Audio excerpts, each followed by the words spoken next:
राधे राधे दोस्तों, हम आ चुके हैं वृंदावन। अभी तक जो आपने मेरा लास्ट पार्ट देखा था मेरे वीडियो का, उसमें मैं थी मथुरा में।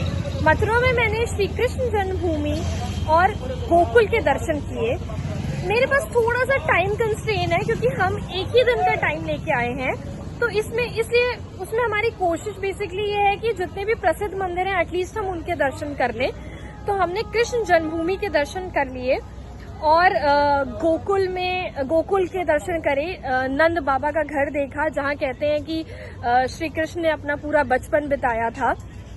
और again I am in the same situation कि मैं वर्ड्स में बयान नहीं कर पा रही हूँ कि यहाँ पे आने का मेरा एक्सपीरियंस कैसा है, क्योंकि मैं बहुत टाइम से यहाँ आना चाहती थी और मैं हमेशा ये सोचती थी कि पता नहीं बुलावा नहीं आ रहा है। और इतनी सीरियस बात में कॉमेडी सिर्फ यही कर सकते हैं, मतलब मैं क्या ही बोलूँ गाइस, बट ठीक है अभी कोई नहीं, हमें झेलना पड़ेगा, इट्स ओके।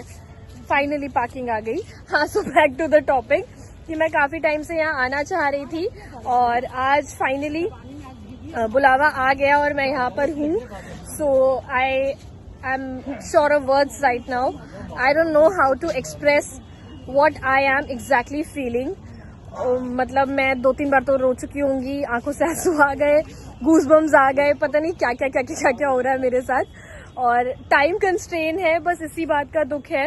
वेदर यहाँ पर बहुत अच्छा है, आप थोड़ा सा देख सकते हो, वेदर इज रियली गुड। अभी तो यहाँ बहुत अच्छी खासी बारिश हो रही थी, अभी भी ड्रिजलिंग हो रही है और काले बादल बने हुए हैं, तो कभी भी वापस से बारिश शुरू हो सकती है। बट हम वृंदावन में एंटर कर चुके थे क्योंकि आज शरद पूर्णिमा है, तो काफी जाम था। मतलब मथुरा से वृंदावन आते वक्त हमें अच्छा खासा ट्रैफिक मिला है और 12 से ऊपर का टाइम हो रहा था और कई ऐसे मंदिर हैं जो 12 बजे से लेकर 4 बजे तक बंद रहते हैं। तो इसलिए हम यहाँ वृंदावन में एक स्पॉट पर रुके थे, बीकानेर वाला के जस्ट सामने एक चाट चटोरी करके देयर इज अ प्लेस, हम वहाँ पे रुके थे। हमने वहाँ पर खाया क्योंकि लंच टाइम हो रहा था, हम लोग को भूख लग रही थी, तो हमने वहां पर खाना पीना खाया है।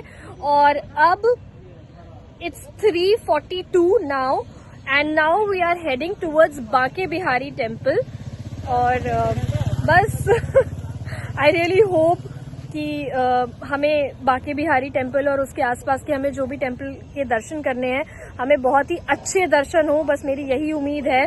और मैं कान्हा जी से यहाँ वृंदावन की धरती पर खड़े होकर के यही कहना चाहूंगी कि कान्हा जी प्लीज हमें थोड़े से ज्यादा टाइम के साथ फिर से बुलाइए।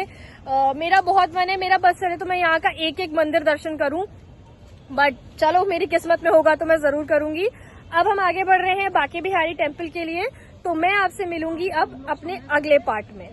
तब तक के लिए राधे राधे। पता नहीं क्यों ऐसा लग रहा है कि मैंने अपना जो वीडियो बनाया है ना उसमें कैमरा एंगल बहुत गलत है, बट कोई बात नहीं, आप लोग थोड़ा सा एडजस्ट कर लो। मेरी अभी न्यू शुरुआत है और मेरे पास कोई भी ऐसा स्टैंड और ये सब कुछ नहीं है, तो मैं ऐसे फोन ऐसे हाथ में पकड़ के ही वीडियो बना रही हूँ, तो थोड़ा सा ऐसे और ऐसे एंगल गड़बड़ हो रहा है, तो इट्स ओके, कोई बात नहीं। आप सब लोग मुझे प्लीज सपोर्ट करो, अपना प्यार दो, और मैं अपना ट्रू एक्सपीरियंस शेयर कर रही हूँ और आगे अपने हर व्लॉग में यही कोशिश करूंगी कि आपको मैं एकदम ट्रू एक्सपीरियंस शेयर करूँ, पक्का प्रॉमिस। चलिए राधे राधे। तो अब हम आ चुके थे निधि वन, और निधि वन में हम इतने लकी थे कि हम बिल्कुल वन के बीचों बीच से होते हुए जा रहे थे, क्राउड से बचते हुए इन भैया के भरोसे। निधि वन में अच्छे से दर्शन करने के बाद, वहाँ के महत्वों को जानने के बाद हम चल दिए थे राधा वल्लभ जी के दर्शन करने के लिए। लेकिन हम शायद थोड़ा सा कम लकी रह गए क्योंकि इस बार हमारे राधा वल्लभ जी के दर्शन नहीं हो पाए, क्योंकि वहाँ पर बहुत भीड़ थी और उनका श्रृंगार भी चल रहा था। अगर हम श्रृंगार पूरा होने का वेट करते तो उसमें बहुत समय लग जाता और हमारे पास सिर्फ एक ही दिन का टाइम था। तो अब मुझे इंतज़ार रहेगा अगली बार वृंदावन जल्दी से आने का। खैर, वहाँ से निकलने के बाद हम चल दिए थे बांके बिहारी जी के दर्शन करने। बांके बिहारी जी के मंदिर में भी बहुत भीड़ थी, पर धक्का मुक्की के साथ हमें किसी तरह से दर्शन प्राप्त हो ही गए।